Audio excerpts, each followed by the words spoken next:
तो प्यारे बच्चों, क्या हाल चाल है? सब बढ़िया हैं? चलो ठीक है। उम्मीद कर रहा हूँ लोग ठीक होंगे। और अब क्या करेंगे बच्चों, आज के लेक्चर में करेंगे थ्योरम 6.7, जो कि बहुत ही इम्पोर्टेंट थ्योरम है। बताइए समझ लो, थ्योरम 6.7 आपके एग्ज़ाम के लिए बहुत ही इम्पोर्टेंट है। समझो यहाँ से जो थ्योरम 6.7 है ना, ये थ्योरम इम्पोर्टेंट है और एक कन्फर्म आता ही है हर एक एग्ज़ाम में। जो क्लास 9 वालों का है, ये हर एक स्कूल के एग्ज़ाम में आता है। क्या बोलता है? The sum of the angle of a triangle is 180 degree. The sum of the angle of a triangle is 180 degree. ठीक है, the sum of the angles of a triangle, यानी कि कोई एक sum of the angles of a triangle, यानी एक triangle में जितने भी एंगल होते हैं, एक ट्रायंगल में कितने एंगल होते हैं? 3 एंगल होते हैं। तो ट्रायंगल के तीनों एंगल का सम 180 डिग्री होता है। हिंदी वाले बच्चे ये समझ सकते हैं कि त्रिभुज के तीनों कोणों का योग 180 डिग्री होता है। त्रिभुज के तीनों कोणों का योग 180 डिग्री होता है। The sum of the angles of a triangle is 180 degree. ठीक है, ये प्रूव करना मुझे। तो इसमें कैसे किया जाए? प्रूव करना है कि ट्रायंगल के, मतलब ये थ्योरम क्या कहता है कि ट्रायंगल के तीनों एंगल का सम 180 डिग्री होता है। क्या मानते? सबसे पहले ना यहाँ लिखना पड़ता है गिवन। ठीक है, पहले यहाँ लिखना पड़ता है गिवन। हमारे पास गिवन क्या है? गिवन का मतलब हिंदी में बोलते दिया है।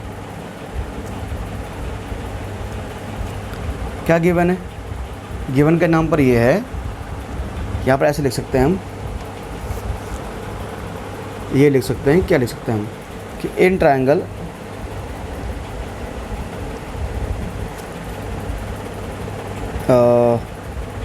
सिंपल सी बात है, ऐसे लिख सकते हैं कि P Q R is a triangle, और इनके नाम लिख सकते हैं। P Q R is a triangle in which, जैसे इसको हमने ना, बाय द वे इसको हमने जैसे 1 मान लिया, इस एंगल को 1 मान लिया। ठीक है, इस एंगल को हमने 2 मान लिया और इस एंगल को हमने 3 मान लिया। ठीक है, ये मान लिया। गिवन हमारे पास यही है कि इन P Q R is triangle, और एंगल पी को हमने, चलो इसको भाई इतना लेके चलो भाई, ये गिवन है मेरे पास। क्या कि पी क्यू आर एक ट्रायंगल है, जिसमें कि है ना, पी क्यू आर का एक ट्रायंगल है, सिंपल सी बात, और कुछ नहीं है। P Q R is a triangle. ठीक है, पी क्यू आर ट्रायंगल है बस। हिंदी वाले बच्चे अब क्या बोलेंगे? पी क्यू आर एक त्रिभुज है। गिवन टू प्रूव करना है, जो टू प्रूव करना है, सिद्ध करना है। टू प्रूव करना है, हिंदी में इसको बोलते हैं सिद्ध करना है।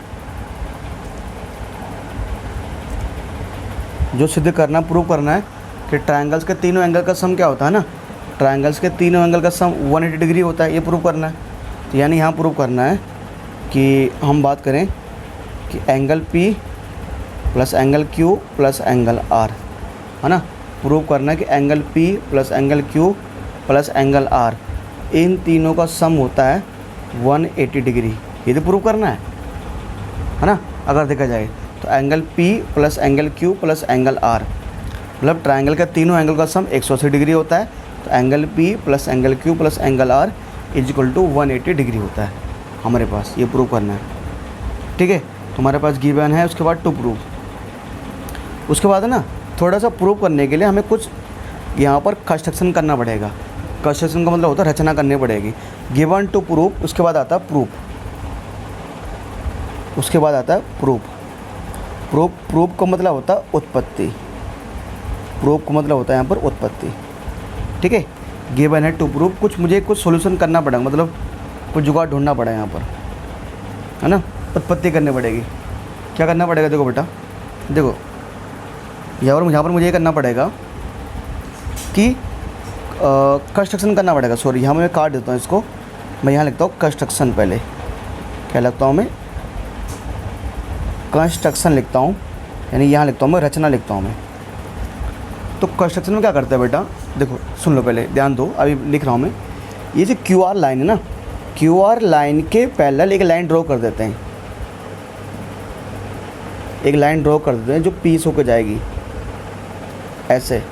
अब मान लो इसका नाम रख दिया मैंने एम, मतलब इस जो रे जा रही है उसका नाम रख दिया मैंने एम एन, जो रे जा रही है उसका नाम रख दिया एम एन। तो मैंने यहाँ क्या लिखा, देखो मैंने हमने यहाँ पर लिखा है ना, यहाँ पर लिखा क्या है कि देखो draw a line, draw line M N, draw line M N, draw line M N parallel. ठीक है, ये जो एम एन है ना, देखो बेटा इस एम एन को किसके पैरेलल ड्रॉ किया गया, क्यू आर। ये जो एम एन है इसको किसके पैरेलल खींचा गया, क्यू आर के। ठीक है, ये जो एम एन है ये एम एन वाली लाइन को किसके पैरेलल खींचा गया, क्यू आर के। तो draw M N parallel Q R. ठीक है भाई, इतना लिख दो इसको, ज़्यादा नहीं यार। Draw M N parallel Q R. वैसे तो ये भी लिख सकते हैं कि वो पीस होकर जा रहा है। हिंदी वाले बच्चे लिखेंगे कि एम एन को हमने किसके समांतर खींचा, क्यू आर के। मतलब यहाँ पर क्या है ना, ये जो एम एन वाले लाइन है वो किसके पैरेलल जा रही है, वो क्यू आर के पैरेलल जा रही है। ठीक है, और यहाँ पर कुछ एंगल बन रहे हैं, जैसे यहाँ पर ये एंगल 1 था, ये एंगल 2 था, ये एंगल 3 था। ठीक है, तो मान लो इस एंगल का नाम हमने डाल दिया 4 एंगल, इसका नाम रख दिया 4 एंगल, इसका नाम रख दिया 5 एंगल, है ना। एंगल तो बन रहा है यहाँ पर। ठीक है ना, लिखने में क्या जा रहा है, ये क्या, तो गिवन कंस्ट्रक्शन ये रचना हो गया। अब आ जाओ प्रूफ पे। अब जो मुझे प्रूफ करना है, अब प्रूफ पे आ जाओ ज़रा। ठीक है, प्रूफ पे आ जाओ सर। आप प्रूफ बोले तो उत्पत्ति। ठीक है, प्रूफ में क्या करना है बेटा, हमें प्रूफ में क्या करना है कि मेरे पास यहाँ पर ना कितने एंगल है, 1 2 3, 3 एंगल है। ठीक है, चलिए सर, कोई दिक्कत नहीं है। ठीक है, अब देखो बेटा, आप लोग जान रहे हो जैसे यहाँ पर ये स्ट्रेट लाइन है, यहाँ पर क्या है, स्ट्रेट लाइन है। अब इस स्ट्रेट लाइन में 3 एंगल बन रहे हैं, 1 2 3। तो मैंने यहाँ क्या लिखा, पर ध्यान दो, मैंने यहाँ लिखा angle 1 plus angle 4 plus angle 5, angle 1 plus angle 4 plus angle 5 is equal to 180 degree. Angle 1 plus angle 4 plus angle 5 is equal to 180 degree. तो यहाँ पर मैं लिख देता हूँ angle in a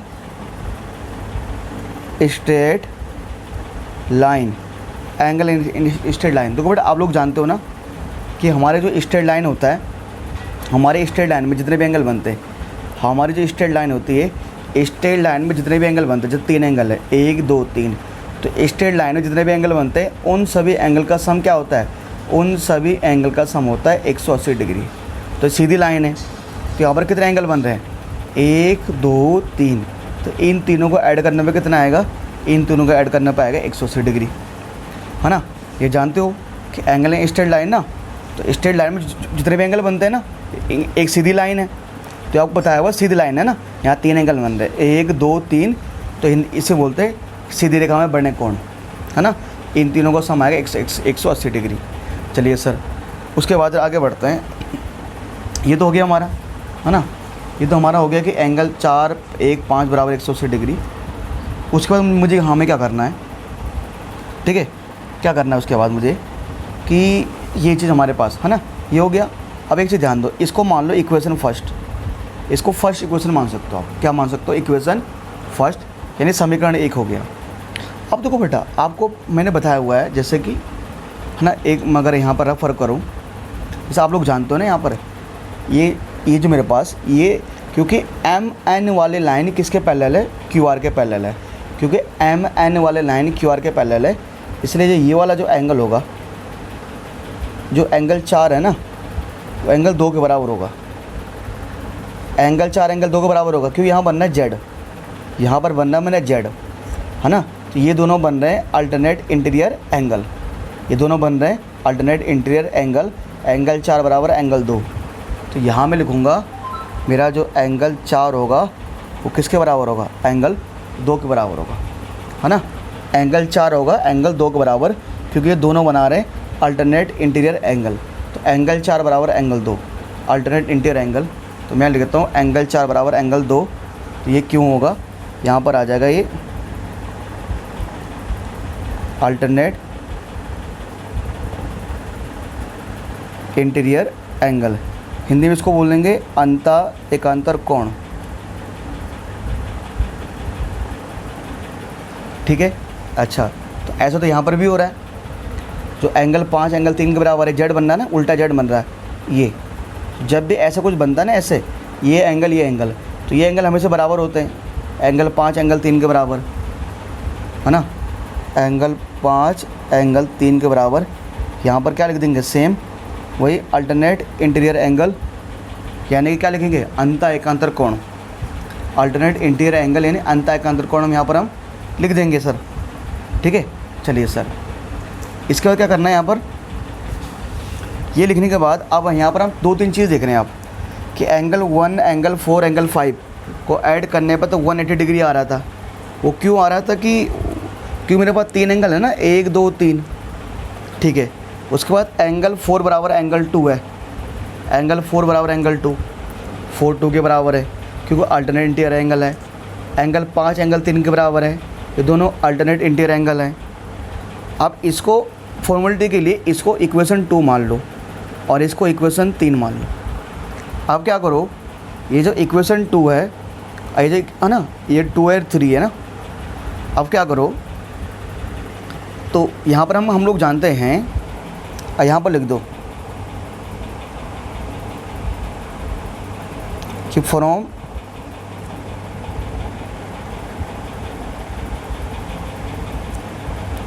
equation second, first, second and third, from equation first second and third. Hindi वाले बच्चे लिखेंगे यहाँ पर कि समीकरण 1 2 और 3 से। यहाँ पर हम क्या देख रहे हैं, तो एक चीज़ होगा यहाँ पर, अगर मैं इसको देखूँ, एंगल 1 4 5, इन तीनों का सम 180 डिग्री है। हाँ वो तो है ही, वो तो ऊपर दिया हुआ है।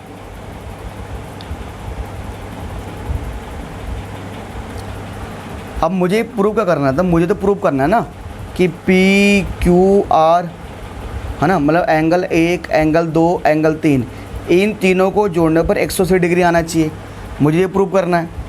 अब तुम देख रहे हो कि एंगल 1 4 5 का सम 180 डिग्री है। अभी जो एंगल 1 है ना, चलो ये एंगल 1 तो ठीक है, एंगल 1 तो ऐसे रहेगा, 1 रहेगा। अब फिर एक चीज़ देखो, यहाँ पर ये एंगल 4 किसके बराबर है, एंगल 2 के बराबर है। एंगल 4 किसके बराबर दिया हुआ है, यहाँ पर एंगल 4 बराबर दिया हुआ है एंगल 2 के। तो ये जो एंगल 4 ना, एंगल 4 एंगल 2 के बराबर है। इसका मतलब जहाँ पर मेरे पास एंगल 4 लिखा है ना, मैं उसकी जगह क्या लिख सकता हूँ, एंगल 2 लिख सकता हूँ मैं। क्यों लिख सकता हूँ, क्योंकि एंगल 4 2 के बराबर है, तो जहाँ पर एंगल 4 लिखा है मैं वो एंगल 2 लिख सकता हूँ। ठीक है। अच्छा, ये एंगल 1 4 5 था ना, 1 4 5 ऐसा है। अच्छा, ऐसे ही यहाँ देखो, एंगल 5 किसके बराबर दिया हुआ है, 3 के, तो एंगल 5 एंगल 3 के बराबर। तो इसका मतलब है जहाँ पर एंगल 5 लिखा है ना, तो मैं वहाँ पर एंगल 3 लिख सकता हूँ। जहाँ पर एंगल 5 लिखा है मैं वहाँ पर एंगल 3 लिख सकता हूँ मैं। तो तीनों का सम आ जाएगा 180 डिग्री। ठीक है, ये लिख सकता हूँ। तो एंगल 1 एंगल 2 एंगल 3 बराबर 180 डिग्री आ गया। अच्छा, अब ये देखो जरा फटाफट, एंगल 1 का मतलब क्या है, एंगल P, है ना। 1 का मतलब क्या है, एंगल P। एंगल 2 का मतलब क्या है, एंगल 2 का मतलब है एंगल Q। और एंगल 3 का मतलब यहाँ पर क्या है, R है। एंगल 3 का मतलब यहाँ पर R है, इज इक्वल टू 180 डिग्री। तो angle P angle Q angle R, इन तीनों का सम 180 डिग्री आना चाहिए। तो यही चीज़ मुझे प्रूव करना था कि angle P angle Q angle R बराबर 180 डिग्री आना चाहिए। मैंने प्रूव कर दिया सर, ये होगा हमारा, इसे बोलेंगे हैंस प्रूव्ड, है ना। ये तो हमें प्रूव करना था, तो हैंस प्रूव्ड, ये हमारा हो चुका सर। ठीक है, कि P Q R का सम क्या आना चाहिए, 180 डिग्री, ये हमें प्रूव करना था। चलिए सर, अगर ये हो चुका तो अब आगे बढ़ते हैं। 6.7 ख़त्म हो गया ना, 6.7 थ्योरम हमारा इतना ही था। अब 6.7 की बात करेंगे, एक और थ्योरम हमारे पास है। 6.7 थ्योरम की बात करेंगे, थ्योरम 6.8।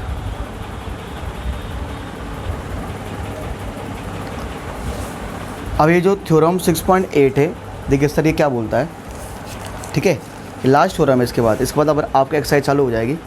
थ्योरम 6.8 में क्या है, थ्योरम 6.8 में हमें ये कहा गया है, if a side of a triangle is produce, ठीक है, if a side of a triangle is produce then the exterior angle so formed is equal to the sum of two interior opposite angle.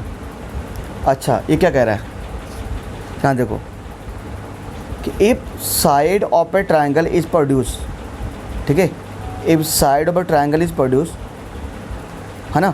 अच्छा, एक triangle है, उसके side produce की गई, मतलब आपको क्या करना पड़ेगा, पहले आपको एक त्रिभुज बनाना पड़ेगा। हिंदी में कहता है कि अगर एक त्रिभुज की भुजा को बढ़ाया जाता है, पहले आप लोगों को एक त्रिभुज बनाना पड़ेगा। तो जैसे एक मेरे पास थ्योरम 6.8 है ना, तो मैं क्या करूँगा, एक ट्रायंगल बनाऊँगा यहाँ पर, है ना, ट्रायंगल बनाऊँगा मैं यहाँ पर।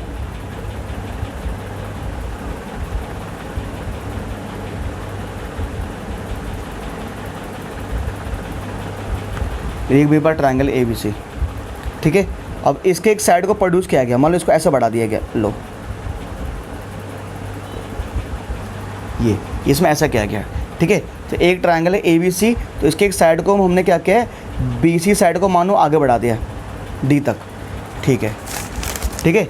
अच्छा, then the exterior angle so formed. अच्छा, देन एक्सटीरियर एंगल मतलब तो बाहर का कोण, एक्सटीरियर एंगल मतलब होता है बाह्य कोण, मतलब जो बाहर का एंगल बनेगा। देखो ट्रायंगल ABC की बात करूं तो ये जो एंगल है, ये जो एंगल है और ये जो एंगल है, ये ABC, ये तीनों है इंटीरियर एंगल यानी आंतरिक कोण। और ये जो एंगल बना है, इसे बोलेंगे हम एक्सटीरियर एंगल यानी बाह्य कोण, ठीक है। ये जो एक्सटीरियर एंगल है, तो यहाँ ये बोल रहा है then the exterior angle so formed is equal to the sum of two interior opposite angle. Exterior angle so formed is equal to the sum of two interior opposite angle. मतलब ये कहता है कि भैया अगर आपके पास ABC एक triangle है और मान लो इसमें ये है बाहर का एंगल यानी एक्सटीरियर एंगल, तो ये जो एंगल होगा ना, ये जो एंगल होगा वो अंदर के, ये जो एंगल होगा वो अंदर के दो एंगल का सम के बराबर होगा। ये जो एंगल होगा वो अंदर के दो एंगल का सम के बराबर होगा। अब अंदर के कौन से दो एंगल, जैसे मतलब ये बन रहा है ना, तो ये कहता है इसका जो सम होगा वो एंगल A और B के बराबर होगा। अंदर के दो अपोजिट अगर देखा जाए ना, तो ये C एंगल है, तो वैसे तो अंदर तीन एंगल बन रहे हैं, ये भी बन रहा है, ये भी बन रहा है, ये भी बन रहा है, तो नहीं, इसका जो सम होगा ना वो अंदर के दो अपोजिट, जैसे इसका, तो इसका बगल में ये भी आ रहा है, नहीं, इसका सम अंदर के दो अपोजिट एंगल के बराबर होगा। मतलब ये इसके लिए ये ना, ये तो ये छोड़ दो, तो कौन सा एंगल बचे, इन दोनों के बराबर होगा, मतलब इसका सम इन दोनों के बराबर आएगा। मतलब जैसे मैं आपको बताना चाहता हूँ यहाँ पर ना, ये बाय द वे मैंने ऐसे लिखा आपके लिए, ये लिखा मैंने, ठीक है। जैसे मान के चलो ये 50 डिग्री, ये 60 डिग्री, ये 70 डिग्री, तो अगर मैं इस एंगल की बात करूँ बेटा, मैं बोलूँ कि ये कितना एंगल है, इसका सम क्या होगा, तो आपको क्या करना है, एंगल 50, आपको एंगल 50 में 60 जोड़ देना है। तो बेटा 50 में ऐड करो 60 कितना आएगा, ये आएगा 110 डिग्री आ जाएगा बाहर का एंगल। ऐसे ही अगर आपको ये वाला एंगल निकालना है, कौन सा एंगल निकालना है, ये वाला एंगल निकालना है। अगर आपको ये वाला एंगल निकालना है तो क्या करना है आपको, ठीक है, अगर आपको ये वाला एंगल निकालना है तो आपको 50, तो इसका जो सम होगा ना, ये जो होगा, ये एंगल कैसे निकालेंगे, क्या करना है, इन दोनों को ऐड करो, 50 में जोड़ो 70, 50 में क्या ऐड करो 70। तो इस जब मैंने ये वाला एंगल निकालना था तो इसको छोड़ दिया, कौन बचा, जो दो अंदर का बच गए ना, अपोजिट बच गए, इन दोनों को जोड़ना है मतलब। तो ये आया 110। जब मुझे ये वाला एंगल निकालना है तो 60 को छोड़ दो, कौन बचा, 50 प्लस 70 120 आएगा। तो ऐसे बोल रहा है कि अगर किसी ट्रायंगल में हम उसकी एक साइड को आगे बढ़ा देते हैं तो जो एक्सटीरियर एंगल होगा ना, उसका सम अंदर के दो अपोजिट एंगल, इसका सम अंदर के दो अपोजिट एंगल, मतलब अपोजिट मतलब ये नहीं, ये दोनों जो बाकी बच गए इनके सम के बराबर होगा। अब यहाँ पर क्या करना पड़ेगा, गिवन लिखना पड़ेगा पहले, है ना। तो मान के चलो मैंने लिख दिया गिवन, ठीक है। जो गिवन मान लिया जैसे मैंने, तो गिवन जैसे मैंने मान लिया, गिवन क्या है मेरे पास कि, है ना, ABC is a triangle, ABC is a triangle in which angle ACD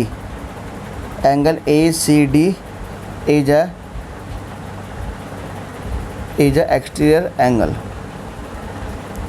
मैंने मान लिया कि ABC एक ट्रायंगल है जिसमें कि जो ACD है, जो एंगल ACD है वो क्या मेले, वो एक एक्सटीरियर एंगल है। वो कौन सा एंगल है सर, वो एक्सटीरियर एंगल है। अच्छा, तो अगर ABC का ट्रायंगल है तो मैंने ACD को क्या मान लिया, मैंने इसको मान लिया एक्सटीरियर एंगल, ठीक है। तो जैसे मान के चलो मैंने एंगल इस वाले एंगल को मैंने क्या मान लिया, x मान लिया, क्या मान लिया, x मान लिया। तो मैं इसको क्या मान लूँगा, y, इसे क्या मान लूँगा, y मान के चलो, है ना। मान लिया इसका नाम है x, इसका नाम है y और इसका नाम है z, इसका नाम है z, ठीक है। अब कुछ भी मान लो, इस एंगल का नाम है p, ये एंगल है x, ये एंगल है y, ये एंगल z और ये एंगल है p। इनका हम मान लो हमने अलग नाम दे दिया, तो एक का नाम x, एक का नाम y, एक का नाम z, एक का नाम p दे दिया हमने। अब यहाँ पर क्या करेंगे, अगर हमने तीनों का नाम अलग अलग दे दिया, एक का नाम हमने x दे दिया, एक का नाम y दे दिया, एक का नाम z दे दिया और एक का नाम अगर हमने p दे दिया, तो क्या करेंगे भैया, है ना। अब क्या करेंगे कि जब अगर तीनों को हमने अलग अलग नाम दे दिया है, एक का नाम x पड़ गया, एक का नाम y पड़ गया, एक का नाम z पड़ गया, एक का नाम p पड़ गया, तो क्या करेंगे अब कि अब इसको सोल्व करो। गिवन हो गया ना, अब यहाँ लगेगा टू प्रूव, प्रूव ये करना है यहाँ पर ना कि ये जो एंगल होगा ना, इसका सम इन दोनों का बराबर होगा। मतलब मैं ऐसे, मुझे यहाँ ऐसे बोलना पड़ेगा कि मैं ऐसे लिखता हूँ एंगल ACD, मतलब ये जो P एंगल है ना, सिंपल सी बात है, P का सम x और y के बराबर होगा। मतलब मैं लिखूँगा एंगल ACD बराबर angle ABC, angle ABC plus angle BAC, plus angle BAC बराबर, मतलब आम भाषा में बोले तो जो P का सम आना चाहिए वो P का सम आना चाहिए वो A और B के बराबर आना चाहिए, ठीक है। अब क्या करो इसमें, गिवन टू प्रूफ। अब यहाँ पर सिंपल प्रूफ पे आ जाओ अब कि हमारे पास सबूत क्या है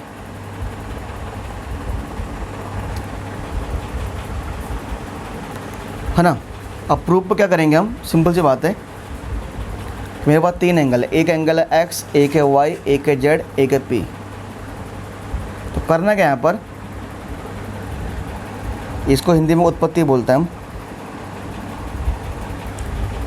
आप जानते हो कि ट्रायंगल ABC में, इन ट्रायंगल ABC में तीन एंगल बन रहे हैं, एक एंगल A, एक एंगल B और एक एंगल C है। और हम लोग जानते हैं कि ट्रायंगल के तीनों एंगल का सम 180 डिग्री होता है, त्रिभुज को तीनों कोणों का योग 180 डिग्री होता है। तो यहाँ पर लिख देंगे हम कि angle A plus angle B plus angle C is equal to 180 degree, ठीक है। बोले तो यहाँ पर क्या लिखना पड़ेगा आपको, है ना। क्या लिखोगे यहाँ पर, angle sum property, angle sum property इसको लिखते हैं। एंगल सम प्रॉपर्टी का मतलब कि ट्रायंगल के तीनों एंगल का सम होता है 180 डिग्री, ठीक है। अब क्योंकि एंगल ए को आपने क्या माना हुआ है, एक्स माना हुआ है, एंगल ए को आपने एक्स माना हुआ है, एंगल बी को क्या माना आपने, वाई माना हुआ है, और एंगल सी को आपने माना हुआ है जेड। तो इज इक्वल टू 180 डिग्री, इसको फर्स्ट इक्वेशन मान लो, इसको एक्स, इसको वाई, इसको Z, X plus Y plus Z is equal to 180 degree हो गया हमारा ये। अब ये जो मेरे पास है ये P है, ठीक है।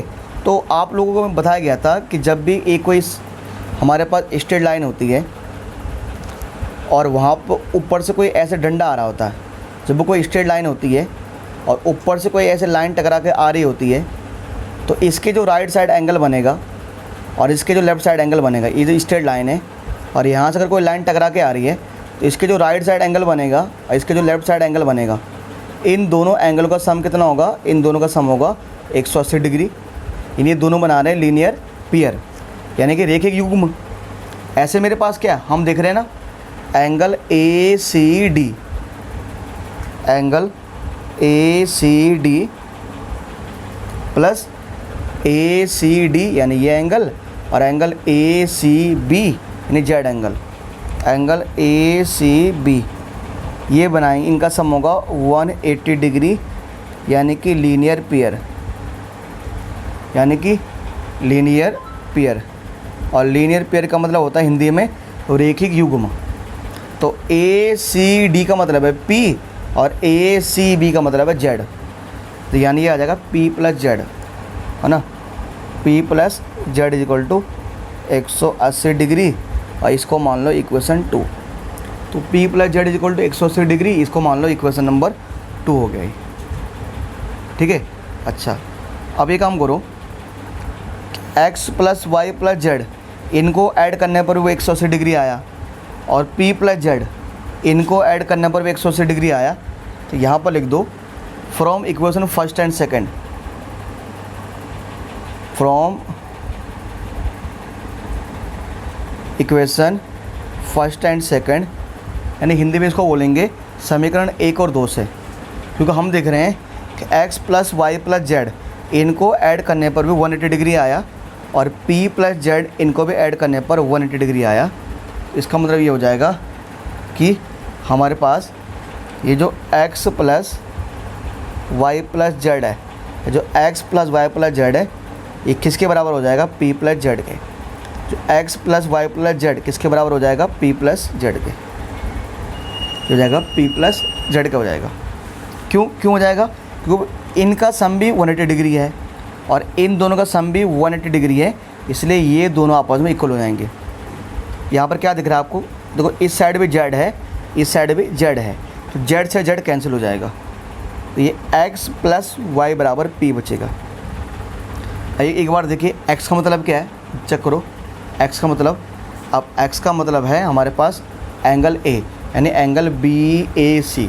तो जिस एंगल की बात होती है उसको बीच में रखते हैं, यानी A की बात हो रही है ना, x का मतलब A, तो BAC, तो यानी x का मतलब है एंगल BAC।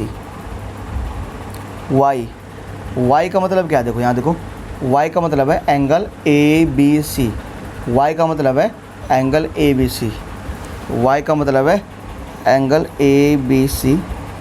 और p बात करें p, तो p का मतलब है एंगल ACD, p का मतलब है एंगल ACD, तो p का मतलब होता है एंगल ACD, ठीक है। तो x का मतलब होता है BAC, y का मतलब होता है ABC, और p का मतलब होता है एंगल ACD, है ना। तो यही तो मुझे प्रूव करना था। ये देखो यहाँ पर क्या चीज़ है कि ACD equal to angle ABC plus angle BAC, angle ABC plus BAC। ये इसको हम बोलते हैं इंग्लिश में एक्सटीरियर एंगल प्रॉपर्टी, और शायद हिंदी में इसको बोलते हैं बाह्य कोण गुणधर्म। तो ये हमारे पास दो ही थ्योरम थे, अब दो थ्योरम हमारे पास हो गए 6.7 और 6.8। अब इसके बाद हम करेंगे कौन सा थ्योरम? अब 6.9 नहीं हमारे पास, अब इसके बाद हम करेंगे एक्सरसाइज 6.3।